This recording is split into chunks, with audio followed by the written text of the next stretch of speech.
Hello friends, welcome to Sci-Fi Traveler. In today's adventure, we'll hear the story of Luna and Lucas.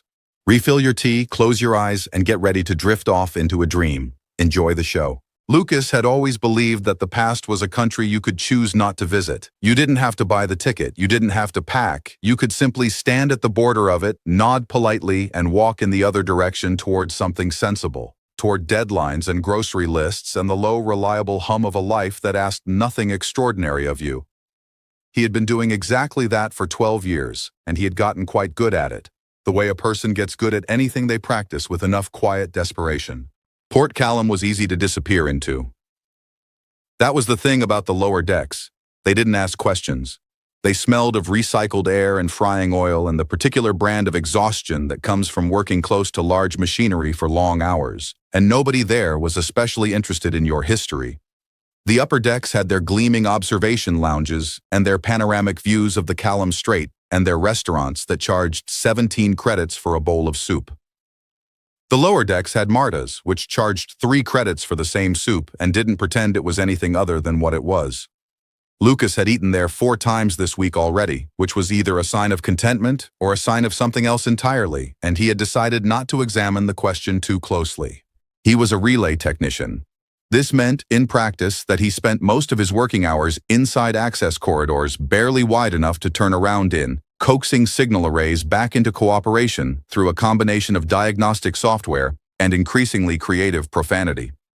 The arrays handled deep space communications, the long, patient transmission of data across distances that made the human nervous system feel charmingly inadequate. Lucas had always found a strange comfort in that. The signals didn't care how far they had to travel. They didn't lose faith. They just kept going, bouncing between relay points across the dark, arriving eventually, a little degraded maybe, but arriving. His apartment was on the 14th sublevel, which was technically below sea level, a fact the building's management preferred not to advertise. The walls were a shade of beige that had been chosen by someone who had clearly given up. He had one plant, a small, stubborn succulent he had named Gerald. And Gerald was, if he was being honest, not doing especially well. He had looked up the care instructions twice and had still managed to get it wrong in both the ways the instructions specifically warned against. Gerald persisted anyway, which Lucas respected enormously. It was raining. This was not unusual for Port Callum in November, where the weather operated with the grim consistency of a government department. Reliably unpleasant, occasionally catastrophic, never surprising. Lucas had come home late from a double shift, still carrying the particular ache of a day spent in a narrow corridor, arguing with a tertiary relay node that had developed what could only be described as a personal grudge. He had stopped at Marta's on the way back, eaten quickly, tipped well because Marta had looked tired and because he knew what tired looked like, and then made his way home through rain that didn't fall so much as simply materialize against him from all directions at once. He was standing in the corridor outside his door, digging through his jacket pocket for his keycard with the focused determination of a man who had already had quite enough of the universe for one day, when he heard the sound. Not a loud sound, not a dramatic one, just the soft, deliberate placement of footsteps, the kind that belonged to someone who was being careful, someone who was not entirely sure of their welcome. He turned. She was standing at the far end of the corridor, just at the edge of where the amber light gave way to shadow, and for a moment, Lucas's brain did what brains do when they encounter something they have filed away as impossible. It stalled, completely, like a relay node with a corrupted boot sequence and produced absolutely nothing useful. The key card slipped from his fingers. He did not notice. She had not changed. This was the thing that hit him second, after the initial wordless impact of her simply being there. 12 years. He was 32 years old, which meant he had a bad knee now and strong opinions about mattress quality and 3 gray hairs he had been trying not to take personally. She looked exactly as she had at the edge of the harbor in Ardwin, the summer he was 12, in the way that a star looks the same, whether you are looking at it as a child or as an adult, fixed, remote, burning with a patience that has nothing to do with you. Her skin held that faint jade quality he had spent years trying to convince himself he had imagined, catching the amber corridor light in a way that made the light look lucky to be there.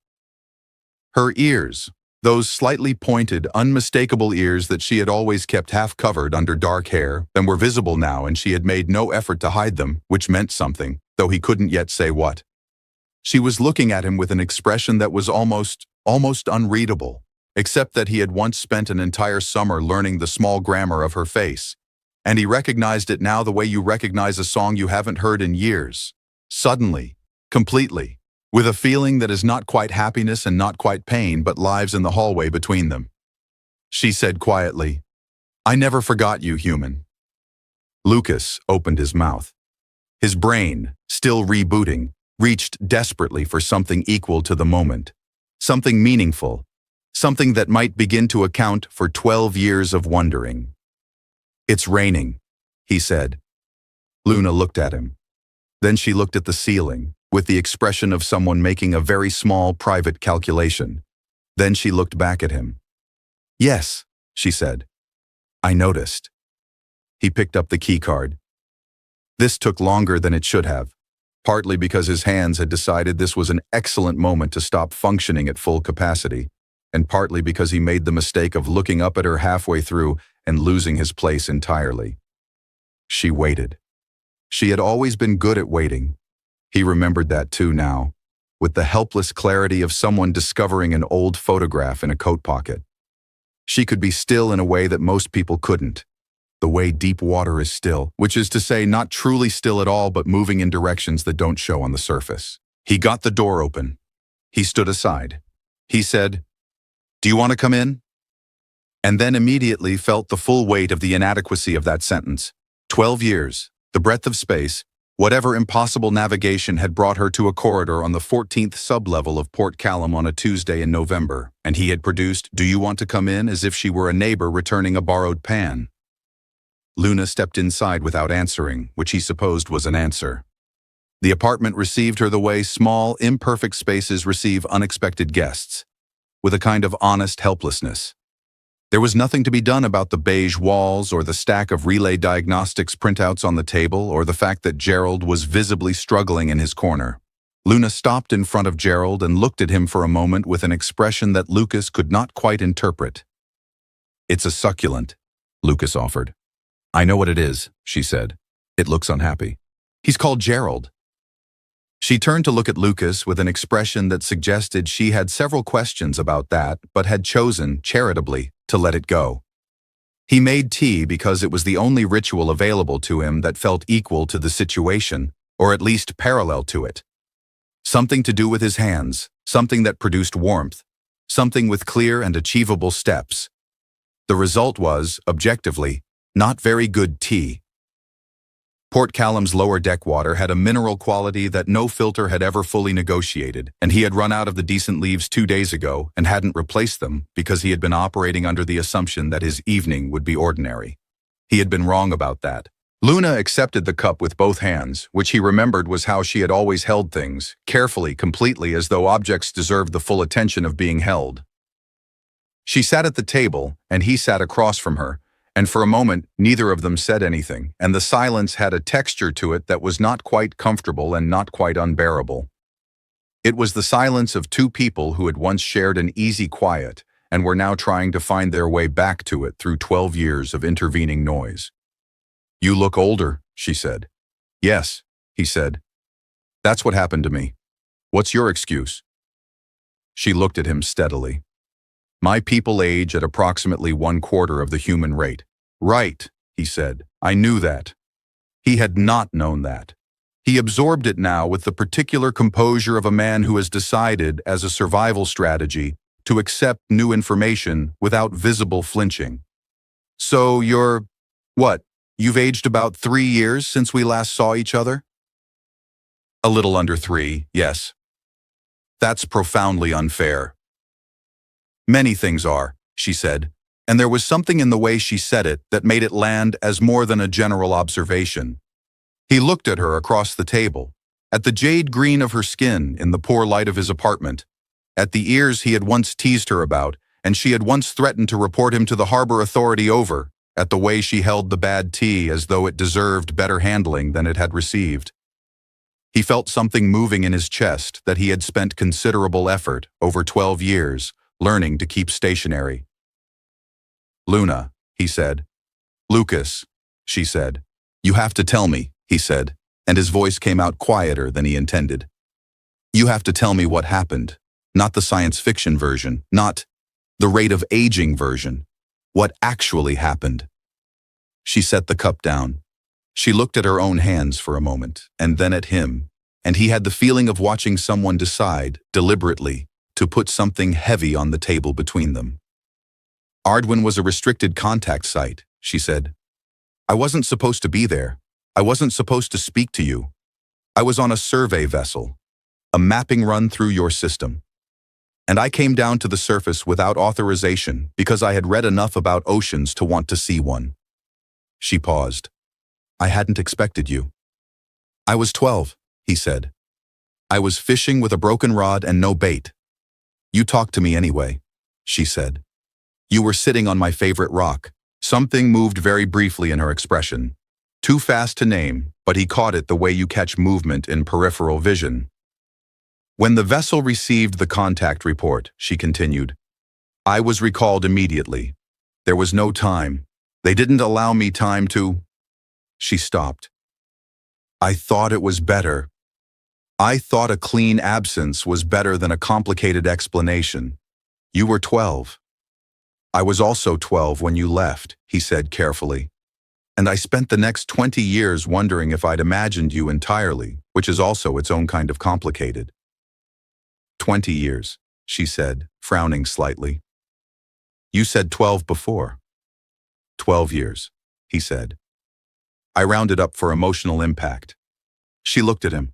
He looked at her. And then, small, careful, almost reluctant. The corner of her mouth moved, and it was such a recognizable thing, that almost smile, that Lucas felt the 12 years do something strange and involuntary, like a fist slowly opening. The rain had no intention of stopping. It announced this clearly through the narrow window above the kitchen counter, pressing itself against the glass with the patient persistence of something that had nowhere else to be. Lucas had made a second round of tea. Better this time, because he had found a forgotten packet of decent leaves at the back of a drawer, which felt like the universe offering a small, belated apology. He brought the cups back to the table and sat down and tried to arrange himself into the posture of a person who was handling things well. He wasn't entirely sure he succeeded. How did you find me? He asked. Luna wrapped both hands around the cup. Your relay station files a standard crew manifest with the Interstellar Transit Coordination Bureau every 90 days, she said. The Bureau shares manifest data with registered survey vessels for navigational compliance purposes. Lucas stared at her. You found me through a bureaucratic data-sharing agreement. Yes. That is, he said slowly, simultaneously the most romantic and most depressing thing I've ever heard. Romance wasn't the primary objective. No, clearly the primary objective was navigational compliance. She looked at him with an expression that might, on a different face, have been called sheepish. On Luna it was more composed than that, but the quality was similar. The look of someone who has given a technically accurate answer and is aware that it has not entirely served them. I had been looking for some time, she said more quietly. The data-sharing agreement was simply what worked. He let that sit for a moment. The idea of her looking, for some time, across whatever distances her mapping routes had taken her, through the dry machinery of Transit Bureau databases, produced a feeling in his chest that he didn't immediately have a name for. It wasn't quite vindication. It wasn't quite relief. It was something more complicated, something that had both warmth and an edge to it, the way certain kinds of forgiveness do. What were you mapping? He asked. These past 12 years. The Varani Drift, mostly, she said. It's a dispersal region beyond your outer planets, a band of post-collapse debris from a fragmented system. Dense, slow-moving, largely uncharted. She paused. Quiet. Sounds lonely. She considered this with a seriousness that he found unexpectedly moving. It was, she said finally, as though she'd had to check. I didn't recognize it as loneliness for quite some time. My people don't... We don't have a strong tradition of naming emotional states. We catalog external phenomena very precisely, internal phenomena less so. So you were lonely, but you called it something else? I called it a navigational preference for low-traffic regions. Lucas looked at her for a long moment. Luna, he said gently. That's the saddest thing I've ever heard. And I once listened to a man on the upper decks explain why his houseplant dying was a systemic organizational failure. She looked at Gerald. Is that what happened to him? Gerald's situation is ongoing, and I prefer not to discuss it. The almost smile came back, slightly more committed this time, and Lucas felt something loosen in him by another degree. He was becoming aware that the evening was doing something to him that he hadn't prepared for. Not the shock of seeing her, which he had now more or less absorbed, but something slower and more dangerous than shock. He was starting to remember, with increasing specificity, what it had felt like to be 12 years old and sitting beside her on a harbor wall, talking about nothing in particular, with the absolute, unexamined certainty that there was nowhere else in the world worth being. Can I ask you something difficult? He said. You've been asking me difficult things for the past hour, she said. I don't think you need permission. Fair. He turned the cup in his hands.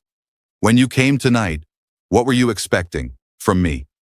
What did you think I would do? She was quiet for a moment, and the quality of the quiet told him she had thought about this, genuinely thought about it. Not just in the corridor outside his door, but in the long dark of whatever space she'd been crossing to get here. I thought you might be angry, she said. I am a little angry. I know. Not a lot, he clarified. It's a mild anger. It's a background anger. It's the kind of anger that's sharing space with approximately 15 other feelings and is not currently winning. What is winning? He looked at her directly.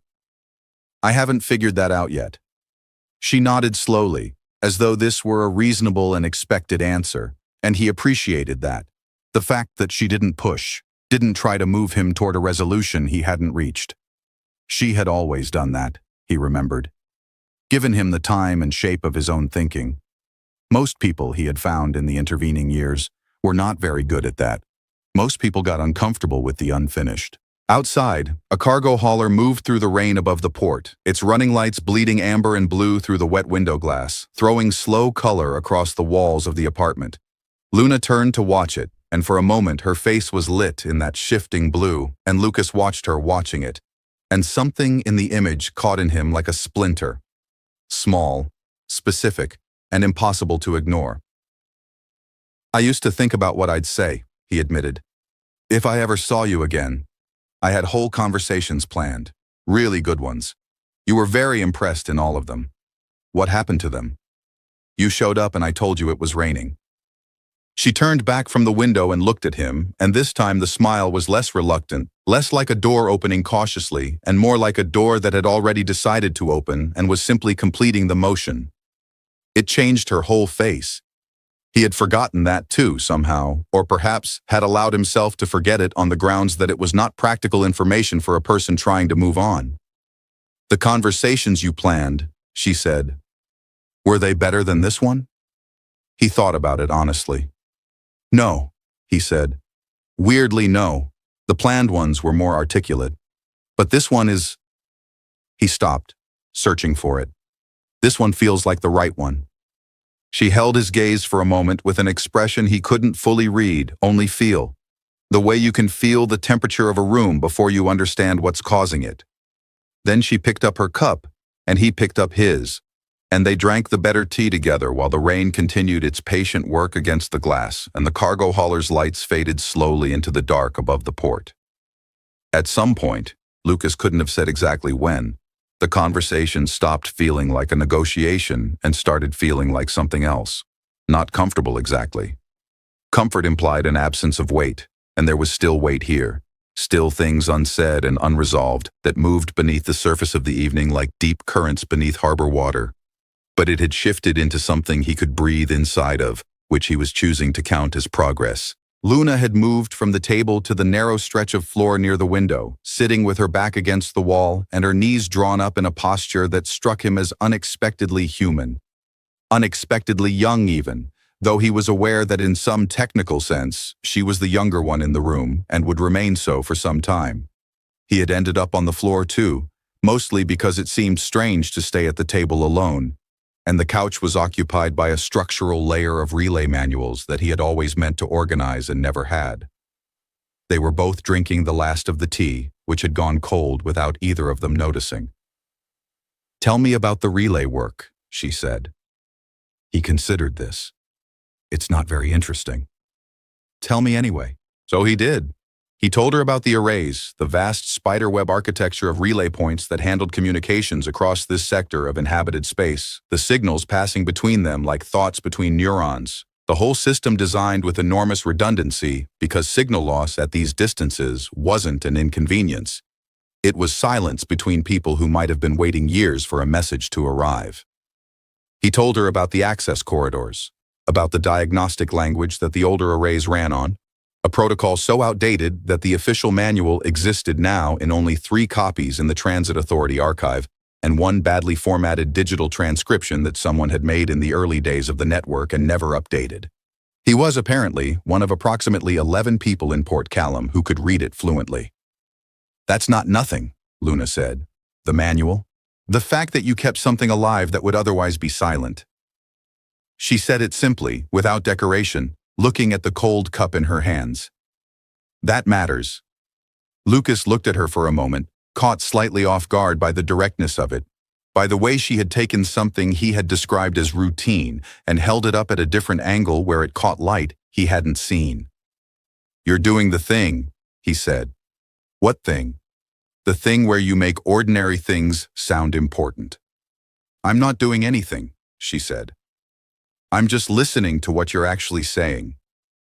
He wasn't sure how to respond to that, so he didn't try. He looked at the window, at the rain still making its slow case against the glass. "Tell me something about the drift," he said. "Something you actually remember, not the survey data." She was quiet for a moment, and he had the sense of her sorting through something. Not reluctance, but precision, the care of someone selecting the right thing from among many things. "There's a region near the outer edge," she said finally, "where the debris is so dense that your navigational systems produce constant proximity alerts. For the first few weeks it's unbearable, the sound, the interruptions. And then you adjust your alert threshold and it goes quiet, and you're moving through all of this, through these ancient, broken pieces of something that was once a world, in complete silence. And it's..." She stopped. "What?" "I was going to say peaceful," she said, with a slight frown, as though the word had surprised her by being accurate. "Which I'm aware sounds strange. A dead system, broken pieces." "No," he said. "I think I understand that. There's a relay point about 40 kilometers offshore, old signal tower from the first expansion period, completely decommissioned. I went out to run a check on the passive systems once, solo trip, 3-hour journey each way. The tower's been silent for 60 years, but the structure is still there. I sat on the upper platform for about an hour, just listening to the wind in the old antenna arrays." He paused. It sounded like it was still trying. Luna looked at him with an expression that he was getting incrementally better at reading. Open, careful, with something behind it that she was not quite yet choosing to name. "We are very strange people," she said. "Professionally and personally, yes, personally." She smiled, fully this time, not the cautious, almost smile, but the real one, the one that did the thing to her face that he had forgotten he'd forgotten about, and he felt it land somewhere unguarded in him, the way the first warm day of the year lands, unexpected and slightly disorienting in its insistence on being noticed. They sat with it for a moment, the smile and the landing, the rain and the cold tea, and the particular quality of 2 in the morning when the world outside has gone quiet enough that the inside of a room starts to feel like the only room in existence.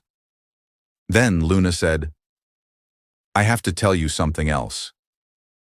Her tone had changed.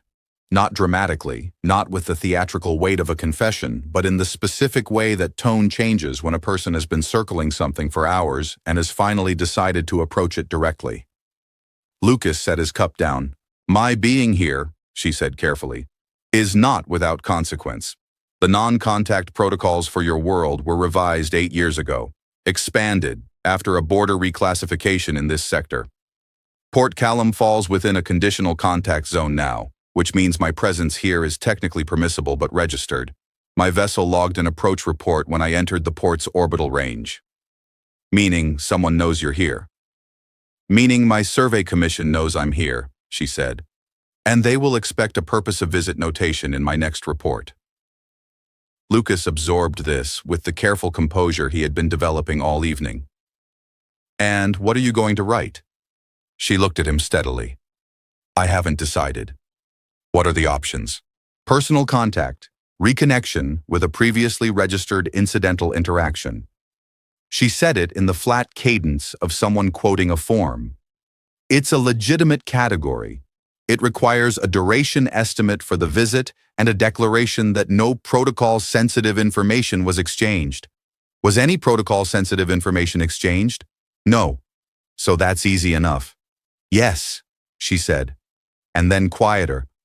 Except that the duration estimate assumes I know how long I'm staying. Lucas looked at her. She looked at him. Gerald sat in his corner, struggling quietly and with great dignity. Well, Lucas said finally, with the particular measured carefulness of someone stepping onto ice they haven't tested. You could stay for breakfast. Luna considered him for a long moment, and the long moment had a quality to it that he felt in his sternum. I don't know what humans eat for breakfast, she said. Honestly, he said. Half the time, neither do I.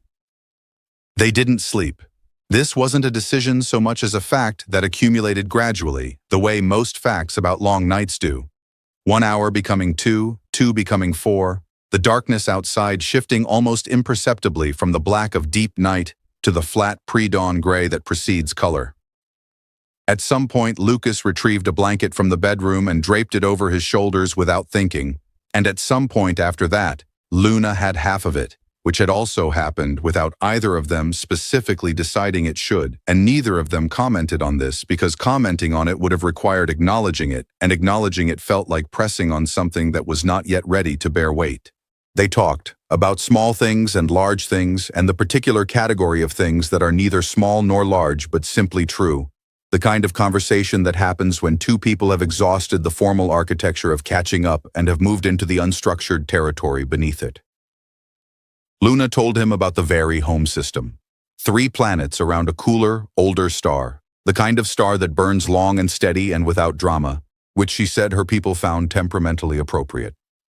She told him that their cities were built primarily underground, not for concealment, but for acoustics, because Very architecture was organized around sound, in the way human architecture was organized around light, and the deep rock carried certain frequencies with a clarity that the open air never could.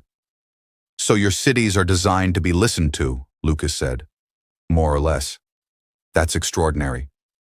Your cities are designed to be seen, she said. I found that extraordinary when I first arrived on Earth. All that light. All those surfaces meant to reflect it. She paused. It was very loud to look at. Lucas thought about this and found that he understood it entirely and had simply never had the framework to think it before. Port Callum's upper decks are like that, he said. All glass and reflection. I always preferred it down here. I know, she said. That makes sense. He looked at her. You say that like you've thought about it. I've thought about you a great deal, she said, with the same directness she had been deploying all evening. The calm, factual delivery of someone reporting accurate data, and it hit him with the same force every time. Not because it was dramatic, but because it wasn't, because she said it the way you say something that is simply true and has been true for a long time, regardless of whether it was convenient. He didn't know what to do with it. He did what he usually did when he didn't know what to do with something. He moved sideways. The Very non-contact protocols, he said. Who decides which worlds are restricted? She accepted the deflection without commentary, which was either generosity or patience or both. A joint commission, she said. Survey records, cultural development indices, readiness assessments. It's a long process, bureaucratic in the extreme. There are worlds that have been in assessment for 40 years and haven't received a classification yet. And Earth? Earth received open contact classification approximately 6 years after I was recalled from Ardwin, she said. Lucas went still. 6 years. Yes. So if they had moved a little faster, the timeline wasn't in my control, she said. And then, after a beat, I'm aware that isn't the same as it being acceptable. He absorbed this. The 6 years, the classification, the particular cruelty of a bureaucratic timeline that had no interest in the specific summer of a 12-year-old boy on a harbor wall.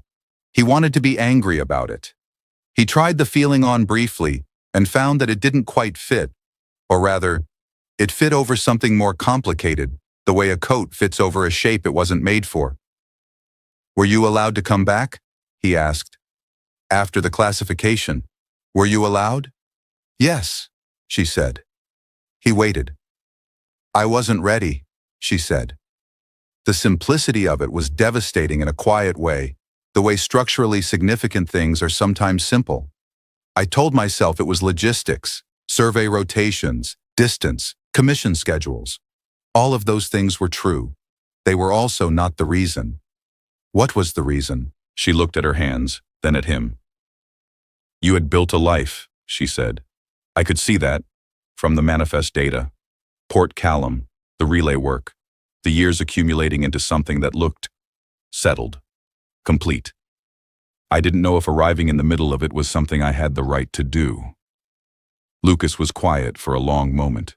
Outside, the first suggestion of morning was beginning to gray the edges of the window, faint and tentative, like an idea not yet committed to.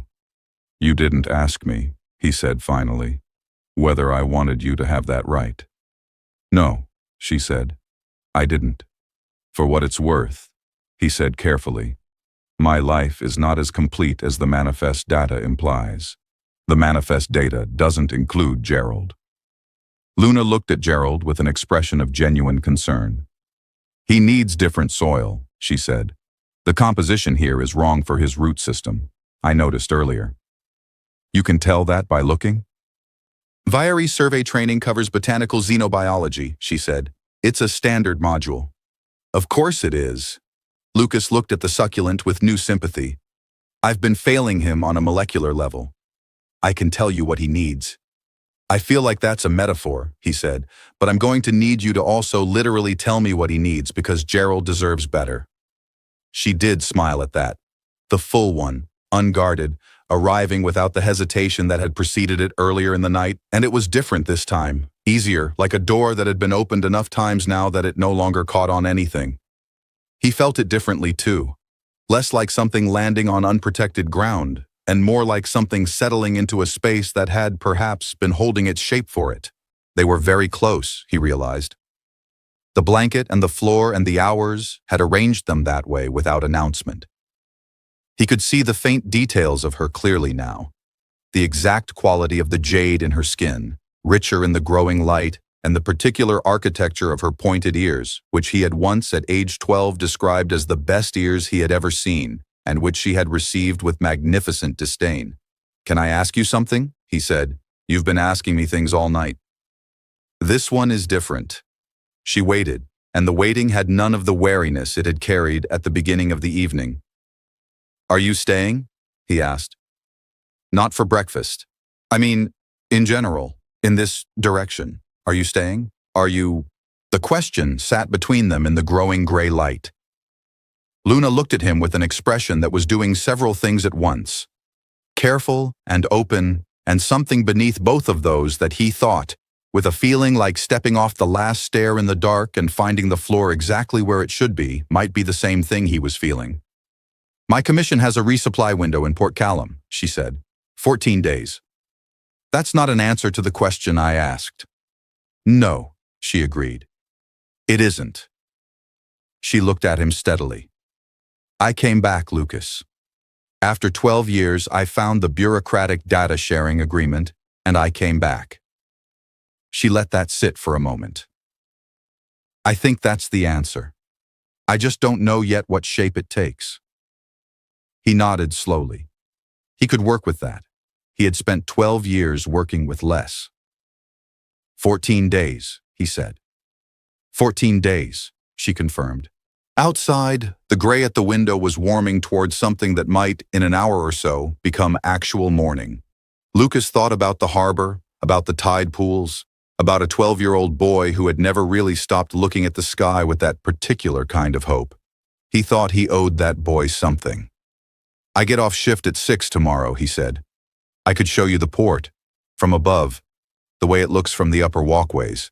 There's a view of the strait that's—" He stopped. "It's worth seeing." Luna considered him with that careful, open expression. "I'd like that," she said.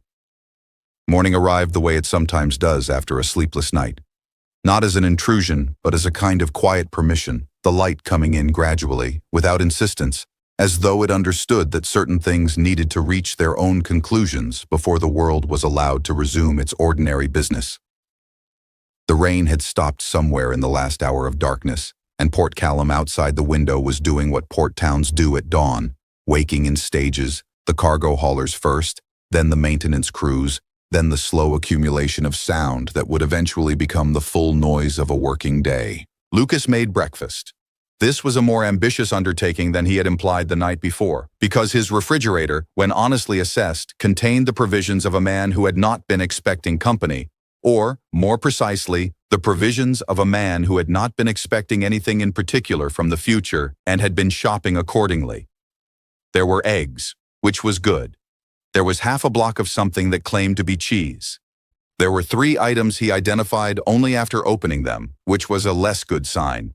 He worked with what he had, and the result was not elegant, but it was warm, and it smelled of something other than recycled corridor air, which felt like the minimum requirement for the occasion. Luna watched him from the table with the attentive quality she brought to most things. Not surveillance, but genuine interest. The look of someone cataloging a process they haven't encountered before. "You do this every morning?" she asked. "I usually do it considerably worse," he said. "This is a performance." "It's working," she said. And the straightforwardness of it, the simple willingness to say a kind thing without dressing it up, did what her straightforward things always did to him, arrived somewhere undefended and stayed there.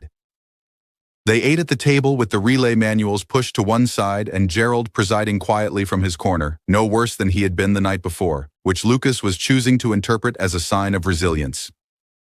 Luna had, in the small hours of the morning, provided him with a precise and surprisingly passionate account of what Gerald actually needed. Specific soil composition, light duration, watering intervals calculated to the day, delivered with the focus of someone who had spent years cataloging the conditions required for things to survive in inhospitable environments.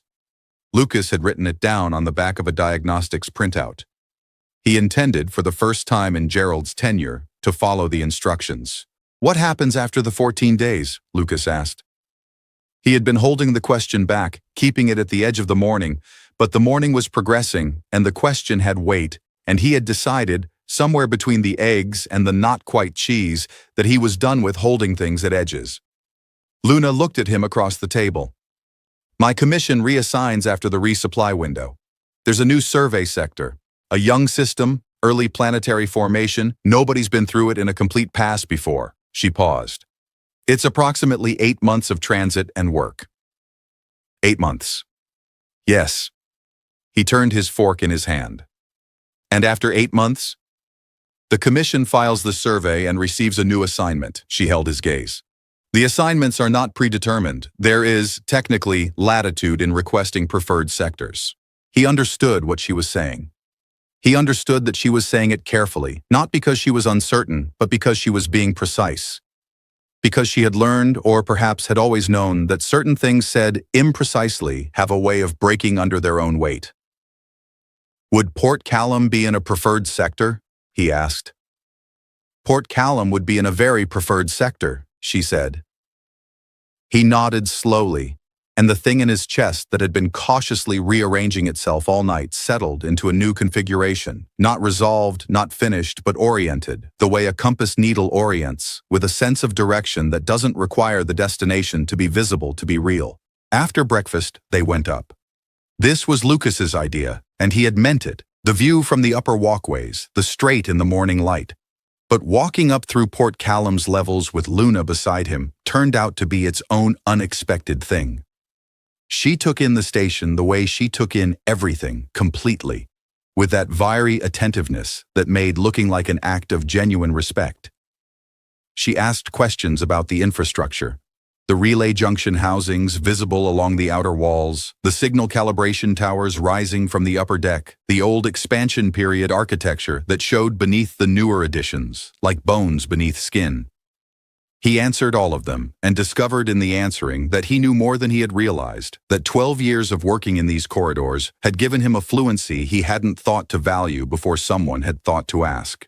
They came out onto the upper walkway on the eastern face as the sun was making its full commitment to the morning and the Callum Strait was spread below them, gray-green and wide, the early light breaking across it in long, low lines, the cargo traffic beginning its daily choreography above the water, ships moving in the particular, unhurried way of things that know exactly where they are going.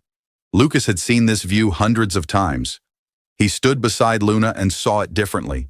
The way a piece of music you know too well sounds different heard in a new key. "It's loud to look at," he said quietly, using her words. She stood at the railing and looked at the water and the light and the moving ships, and her pointed ears caught the morning wind in a way that made something in him ache with a fondness so uncomplicated it almost frightened him. "Yes," she said, "it is." And then, "I like it." He looked at her profile, the jade of her skin in full daylight now, vivid and unhidden, the ears she had once kept covered and now kept as simply part of the shape of her, and felt the specific, full weight of the moment. Not the romantic architecture of it, though that was present too, but something more fundamental. The feeling of a thing that was lost being found, and the found thing being exactly what the lost thing was, undiminished by the years that had passed over it. "I spent a long time," he said, "being someone who had almost given up on a particular kind of hoping." She turned from the water to look at him. "I don't think I'm that person anymore," he said. "I think you showing up on a Tuesday in the rain fixed something I didn't know was still broken." Luna looked at him for a long, quiet moment. The wind moved between them, and somewhere below, a cargo hauler rose from the dock with the low, steady resonance of a large thing doing what it was built for. "I came back," she said, "because I couldn't make the math work any other way. Every route I calculated kept resolving here." She paused. "My people catalog external phenomena very precisely. I have been, for approximately 12 years, cataloging an internal phenomenon I didn't have a word for. Did you find one?" "I found a human word for it," she said. "Several, actually, but I think the most accurate one is home." She said it the way she said most things, plainly, factually, without ornament. Which meant, for her, it was simply true. He didn't say anything. He didn't need to. He put his hand on the railing beside hers, not a declaration, just a placement, a small, deliberate geography. And she did not move away, and they stood together above the strait while the morning completed itself around them, light filling in the last gray corners of the sky, the city below them waking fully into its noise and work and ordinary forward motion. Gerald, when they returned, was neither better nor worse. And this time Lucas sat down with the diagnostics printout and the care instructions and a bag of appropriate soil that he had ordered from a supply vendor on the upper deck, and he followed every step correctly, which was new. Luna sat across from him and read the relay manual, the old one, in the outdated protocol language, which she had asked to see and which she appeared to be reading with genuine interest, because of course she was. "This notation system," she said, "is similar to an early very cartographic language. Defunct now. I know it." Lucas looked up from the soil. "You can read the relay manual." "Most of it," she said. He stared at her. "Do you know how many hours I spent learning that notation?" "I imagine quite a few." "You could have just arrived 12 years ago and saved me enormous effort." She looked at him over the top of the manual. "I arrived when I arrived," she said. He held her gaze for a moment, and in it was the whole of the night and the 12 years before it and the 14 days ahead and the 8 months beyond those and everything that might follow that neither of them had named yet. All of it present in the look, the way a signal carries everything it needs to carry across whatever distance it has to cross, a little changed by the journey but arriving, finally, intact. "Yeah," he said. "You did." Outside, the day was fully itself now, bright and ordinary and going about its business.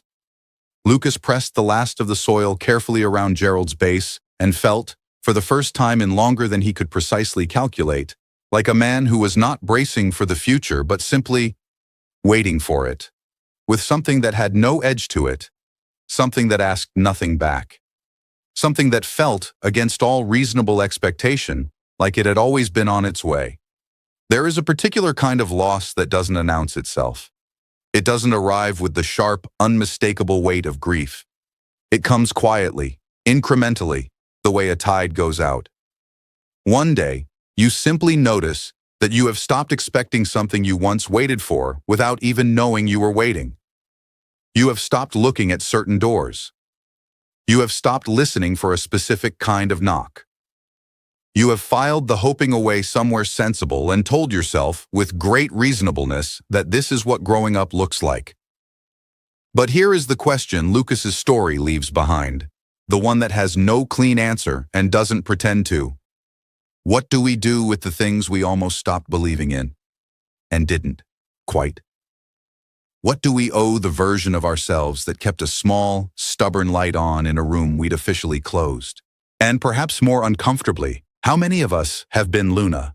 How many of us have circled something important from a careful distance, filing our hesitation under logistics, under timing, under the generous fiction that the other person's life looked complete enough without us? How many routes have we calculated that kept resolving somewhere we were afraid to land? Gerald, in his corner, nearly didn't make it. Not for lack of wanting to, but because nobody had told him precisely enough what he needed. Most living things are like that. Most living things are simply waiting for someone to show up with the right soil. The universe is very large and mostly silent, and the signals we send across it are fragile and travel slowly and sometimes arrive changed by the distance. But they arrive. That is the thing worth remembering. They arrive. We've reached the end of another adventure, friends. Don't forget to enjoy the story, leave your thoughts in the comments below, and subscribe to Sci-Fi Traveler for more science fiction stories. Until our next adventure, take care, friends. Goodbye.